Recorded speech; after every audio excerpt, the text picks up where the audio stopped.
Tenemos catalogado el surrealismo como algo fascinante. Y digo, ¿cómo no sería fascinante poder retratar el sueño?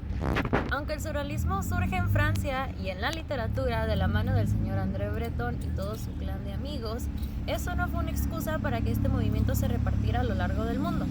Es por eso que hoy vamos a repasar la historia del surrealismo, pero en dos realidades que se desarrollaban paralelamente. Ya fue demasiado Europa por el momento, así que acompáñenos al otro continente porque vamos a contar la historia del surrealismo en México y en el Caribe.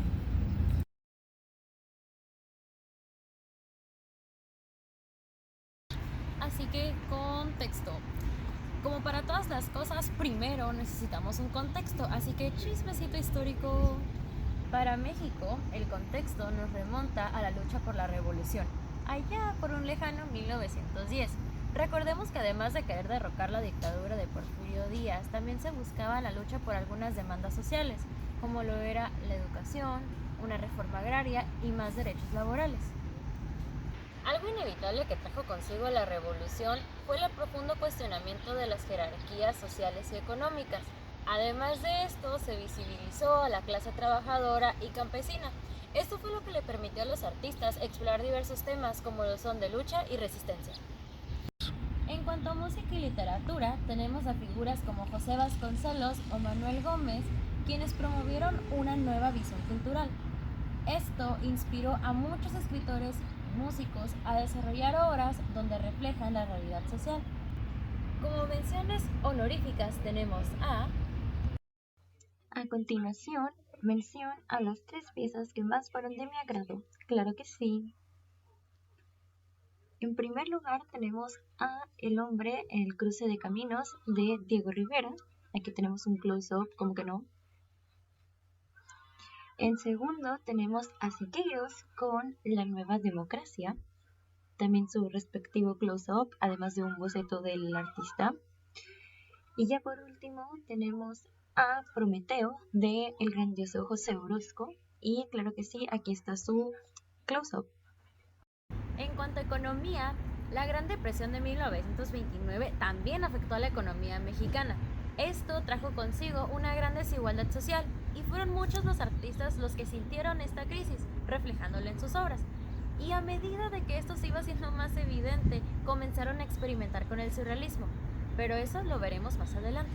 Ahora, no solo en México se presentaron estos cambios, vamos a ir más hacia el sur, hacia el Caribe. Históricamente, el Caribe siempre ha sido un escenario de colonización europea. Desde el siglo XV, la llegada de los europeos provocó un cambio drástico en la vida social de los pueblos indígenas, además de la introducción de la esclavitud africana. Esta mezcla de culturas creó un ambiente social de resistencia y adaptación. Esto cambia entre los siglos XIX y XX, cuando muchos países caribeños lucharon por liberarse del dominio colonial. Estas luchas, como las de Haití y Cuba, fomentaron la idea de la identidad nacional. En cuanto a economía, no estaban muy lejos de la realidad mexicana de aquella época. Se cree que la crisis económica en el Caribe está fuertemente ligada a la globalización y al cambio climático. A esto hay que añadirle la Gran Depresión de los años 30, lo que fomentó una gran crisis económica en el Caribe. Esto generó tensiones sociales y políticas, fomentando la creación de grupos de protesta y de demandas de reforma. En base a esto, muchos artistas utilizaron esta realidad caribeña para sus obras. Y en esta mención honorífica tenemos... Y nuevamente, regresando con las menciones honoríficas, tenemos a Wilfredo Lam con Ibaye, en lo personal una de mis favoritas. Y aquí tenemos su respectivo close-up.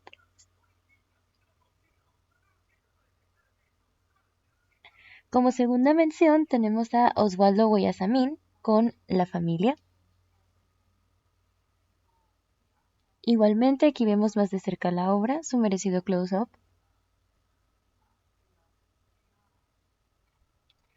Eso, ya como última mención tenemos a Roberto Mata con la obra Espejo de Cronos.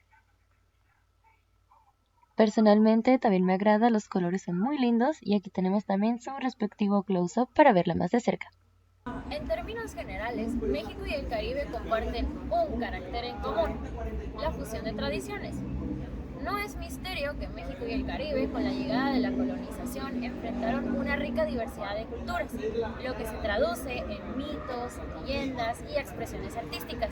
Es de estas fuentes tan ricas de expresión y de todo lo anteriormente mencionado que el surrealismo surge como una posibilidad en esta parte del mundo. Y algo que se nos olvidó mencionar es el intercambio europeo del siglo XIX, lo que también benefició esto. Tenemos a Bretón dando vueltas por México, esparciendo su conocimiento, que estos a su vez se lo compartieron a otros, formando una cadenita. Una, dos, tres. Y aunque también se siente ese toque místico en este lado, lo cierto es que todo lo anteriormente mencionado forma parte de las obras de los artistas. Pero, ¿cuáles artistas? Vamos a hablar de ellas a continuación, pero con imágenes porque si no, no se vale. A lo largo del continente hubo artistas quienes también se quisieron unir al tren de la vanguardia, que son de los que vamos a platicar a continuación. Tenemos de ejemplo a Leonora Carrington, nacida el 6 de abril de 1917 en Lancashire, Inglaterra, y falleciendo el 25 de mayo de 2011 en Ciudad de México. Carrington creció en una familia de clase alta y mostró interés por el arte desde joven. Estudió en la Academia de Arte de Londres y tuvo algunas influencias surrealistas. A finales de los años 30 se trasladó a Francia, donde se unió al movimiento surrealista, y su obra se caracteriza por la fusión de mitología, fantasía y simbolismo. Aquí mostramos dos de sus pinturas. La primera se llama La música. Esta pintura representa a una mujer vestida elegantemente que toca un violín, rodeada de criaturas fantásticas. La figura central parece estar en un estado de concentración, sugiriendo una conexión profunda con la música y el arte. La segunda es Autorretrato con el pelo suelto. En esta pintura, la artista se retrata con el cabello al viento, lo que simboliza libertad y fuerza.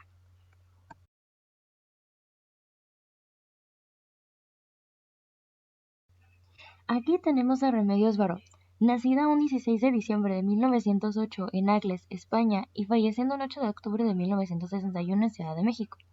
Estudió en la Academia de Bellas Artes de Barcelona y fue influenciada por el surrealismo desde joven. Se trasladó a París en los años 30, donde se unió al círculo surrealista, conociendo figuras como André Breton. Su estilo se caracteriza por la fusión de elementos de la ciencia, la alquimia y la espiritualidad. Aquí tenemos igualmente dos obras de ella. La primera se llama El hombre de los pájaros, y la obra representa un personaje con un sombrero que tiene alas y un pez, simbolizando la conexión entre lo humano y lo animal. Esto refleja el interés de Carrington por la mitología y lo fantástico. La segunda se llama La casa de los espíritus. La obra muestra a una mujer sentada en un espacio aislado, simbolizando la introspección y la conexión con lo espiritual. La atmósfera de la pintura sugiere un mundo onírico y surrealista. Y aquí hacemos una mención a Frida Kahlo, y vamos a ver por qué. Frida no se consideraba surrealista, porque creía que su arte era autobiográfico y reflejaba su propia experiencia y sufrimiento. En lugar de enfocarse en lo onírico, sus obras trataban temas como la identidad y el dolor personal. Además, valoraba su herencia mexicana y rechazaba ser encasillada en un movimiento artístico, prefiriendo que su trabajo fuera simplemente Frida.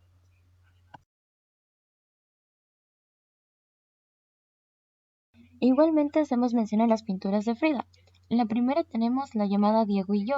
En esta pintura Frida se retrata a sí misma con la imagen de Diego en su frente. La expresión de Frida es seria y melancólica, y una lágrima cae de su ojo, simbolizando el dolor y la complejidad de su relación con Diego. La segunda pintura, llamada Las dos Fridas, nos muestra a dos Fridas sentadas juntas, unidas por un lazo que come ya sus corazones. La Frida de la izquierda representa su identidad europea, mientras que la derecha simboliza su herencia mexicana. Wilfredo Lamp nació el 8 de diciembre de 1902 en Cuba y a comienzos de la década de los 30 era evidente su influencia en el surrealismo. Dos de sus obras, Adam and Eve y The Jungle. Ali Rajón decidió establecerse permanente en México, donde se abocó a la pintura del surrealismo. Dos de sus obras, Estación Submarina y Boceto para un alma. Ya como parte final hablaremos sobre un tema de vanguardia. Y el chisme no es chisme sin tensión, así que aquí están las tensiones entre Europa, México y el Caribe, por la reinterpretación de su inmaculada vanguardia. El surrealismo surge en Europa como un movimiento de vanguardia, que busca romper con el orden establecido y explorar el subconsciente y la irracionalidad. Se caracteriza por la exploración de sueños, la realidad onírica, la fantasía y la subversión de la lógica. Se manifiesta en la pintura, la literatura, el cine y otros medios, utilizando técnicas como el collage, el automatismo y la asociación libre. La tensión entre el surrealismo europeo y su reinterpretación en contextos postcoloniales como México y el Caribe reside en la adaptación de un movimiento de vanguardia europea a realidades culturales, históricas y sociales diferentes. Esta adaptación genera nuevas expresiones artísticas que, al incorporar elementos locales, se alejan de forma original del surrealismo europeo.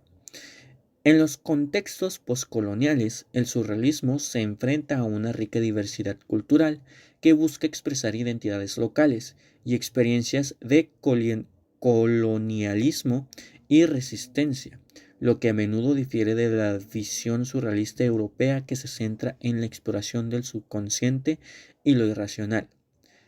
Artistas de México y el Caribe han apropiado el surrealismo, adaptando a sus realidades sociopolíticas y económicas. Esta apropiación implica una reinvención que desafía los cánones originales del surrealismo europeo.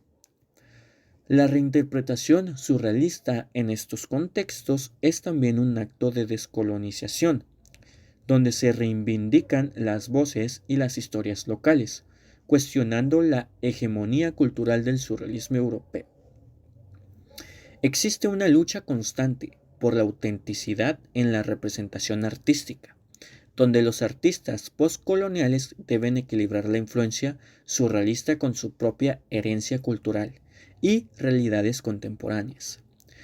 Los artistas postcoloniales a menudo experimentan con técnicas que combinan el surrealismo con elementos de sus tradicionales artísticas locales, creando obras que son a la vez surrealistas y profundamente ancladas en sus contextos.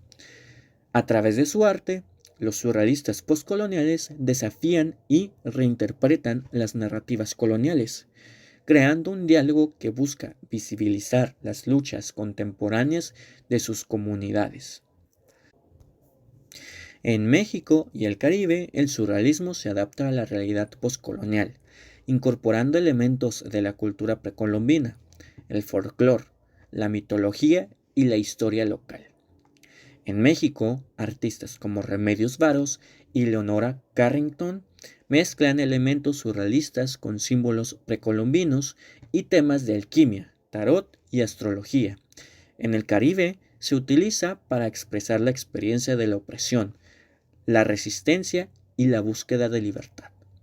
Y en conclusión, la tensión entre el surrealismo europeo y su interpretación en contextos postcoloniales radica en la adaptación de una vanguardia europea y las realidades culturales y sociales distintas, generando nuevas formas de expresión que se cuestionan la dominación colonial y exploran la identidad nacional. Gracias.